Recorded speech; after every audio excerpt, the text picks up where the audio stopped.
Good evening, visitors and friends of Albania, and welcome back to the Ora News broadcast. It is now time for our English Flash edition, and as usual, I'm Daniel Cook, your host here at 6 p.m. In today's news, two young Albanians, a boy and a girl, have unfortunately lost their lives while trying to illegally cross the English border. The young people were tragically burned alive inside the truck that they were hiding in. The incident occurred at about 7:30 p.m. on Wednesday. Sources from Ora News state that the girl was 22 years old and was trying to get into England to be reunited with her husband. She was accompanied by her husband's uncle, who was helping her to get across the border. This news was published by the French and British media. They have also released pictures of the truck that was burned. The driver of the truck was a Polish man, and he said that he was unaware that there were people hiding in the back of his truck. The international media are reporting that the fire was caused by a cigarette. This incident shows once again the risks that immigrants face when trying to illegally cross borders. The family of the young girl who passed away in France said that their daughter departed from our international airport a week ago, destined for Belgium. Furthermore, they added that on Wednesday, they lost contact with their daughter. Their daughter had applied several times for a visa, but her request was denied each time. The members of her family asked the Albanian state to verify the identity of the body, and then give their daughter a proper burial.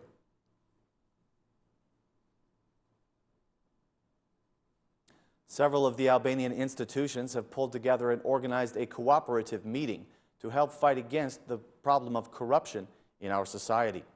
The heads of the security institutions have organized a joint meeting in order to discuss the high levels of corruption in our system. This meeting follows an appeal that came from the international sources. During the meeting, the chief prosecutor and the interior minister confirmed their belief that the fight against corruption should be a primary objective for Albania. The interior minister had this to say: "The cooperation between the institutions is fixed by a memorandum that needs to be changed. We also need a new rhythm for fighting this phenomenon. We decided to create a cooperative group that will fight economic and financial crime, money laundering, and soon enough, we will even investigate unjustified wealth." However, he declined to give an answer to the idea of his colleague, Mr. Kokodima, who stated that marijuana should be legalized. He stuck to the subject at hand, merely saying, "We are determined to stop the criminal world from enjoying dirty money." During this meeting, the Minister of Finance, the Director of State Police, and the General Director of Customs were also present, along with several representatives of other high institutions in Albania.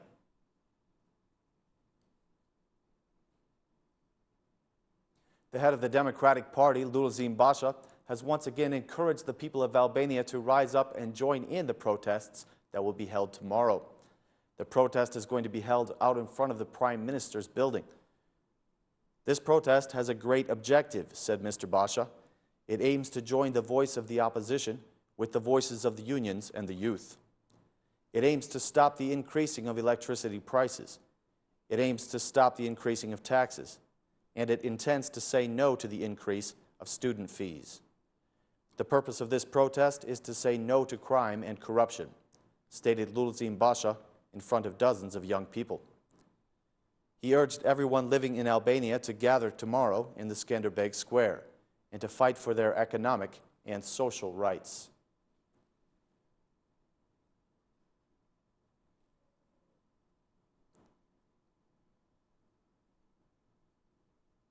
The police department of Tirana has issued a statement that they have taken all of the necessary security measures to make sure that tomorrow's protest proceeds safely.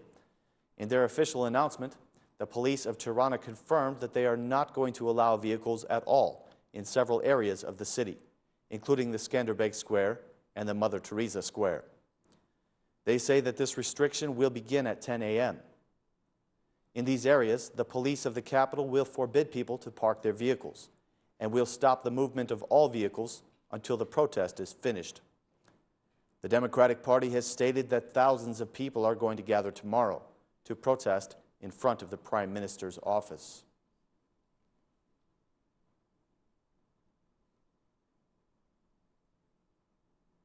The opposition is continuing to boycott the parliament, and they are organizing a very large protest to be held tomorrow. However, the German government has appealed to the opposition to return to its parliamentary position.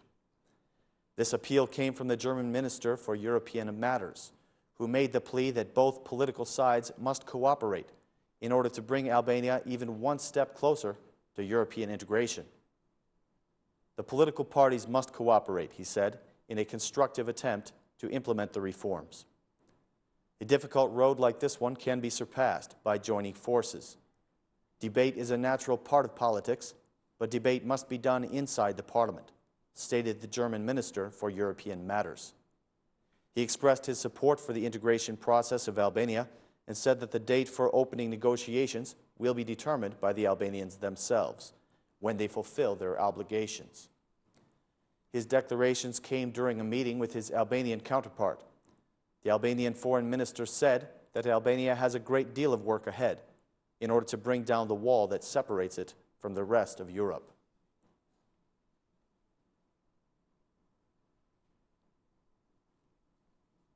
The famous historian Bernd Fischer was invited last night to speak on the Ora News show, Tonight Il Vatare.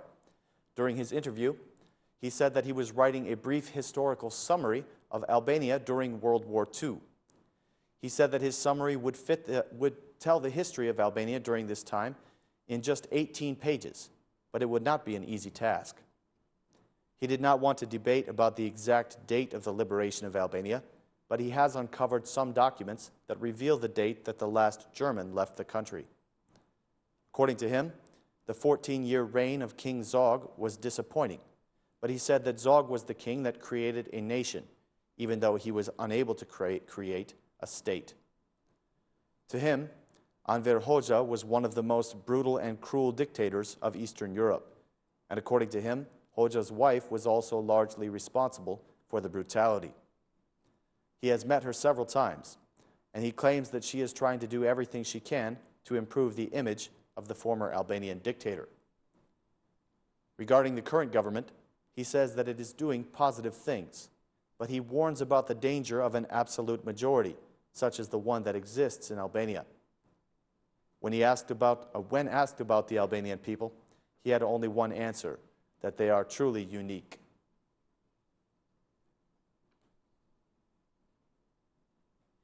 It is going to be impossible for the government to continue with some of its current projects unless they first reach an agreement with the landowners. Today, the Minister of Transport was appealed to by some of the deputies to finish these projects on time. However, he mentioned the danger of that the government may be facing with these projects. During his report to the Economic Commission, the Minister of Transport and Infrastructure said that the process of investments has had a positive impact. He admitted that the government is facing problems with the landowners. During this year, the government will conclude the concession for Rruga I Kombit. The new budget for the Ministry of Transport and Infrastructure is going to be about 43 billion lek, and compared to the previous year, it has increased by 2.7%.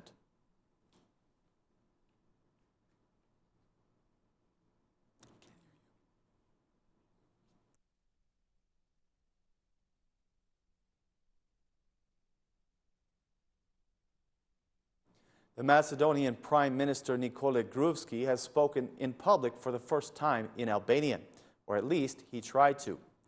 During a ceremony that was held to honor the University of Southeast Europe in Tetova, Mr. Gruevski tried to speak 2 sentences in Albanian regarding some projects that are intended to help students. Even though he was not understood well, still he earned the applause of the public. But he will need much more than this to change the ideas of Albanians toward him.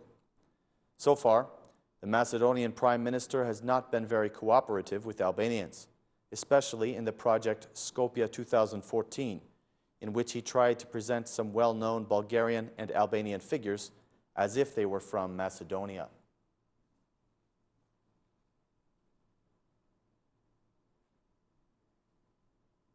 The Albanian Opera is soon going to be presenting a show that has not been seen in Albania for many years now. After 11 years, the opera La Bohema will return to the stage of the National Theatre of Opera and Ballet. The director of this show has enjoyed great response from the public, who laughed and cried throughout his opera. The opera La Boheme will be on stage on November 22nd and 24th at 7 p.m. in the Theater of Opera and Ballet.